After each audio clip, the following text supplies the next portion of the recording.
Hello everyone, नमस्कार. कसे आहात सगळे? होप छानच असाल.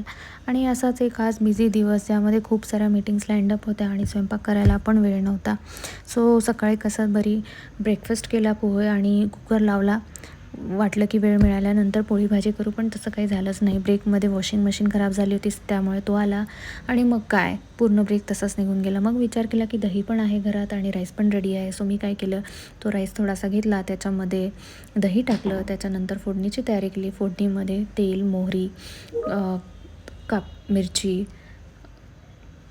कढीपत्ता, डाळवं, साखर आणि मीठ, कोथिंबीर असं घातलं आणि त्याच्यानंतर डाळिंबाचे दाणे पण होते सोललेले, कारण मी सकाळी खाल्ले नव्हते तर सो ते डाळिंबाचे दाणे पण घातले आणि छान त्याला असं मिक्स केलं. मिक्स केल्यानंतर एक छान असा फ्लेवर आला पाहिजे म्हणून मग मी आलं किसलं, त्यामध्ये थोडीशी मिरपूड घातली, मिक्स केलं आणि छान असं स्मूथिंग माझा कर्ड राईस रेडी होता, जो की खूप कमी वेळामध्ये 5च मिनटामध्ये रेडी झाला, कारण की डाळिंब होतं आणि भातही लावलेला होता.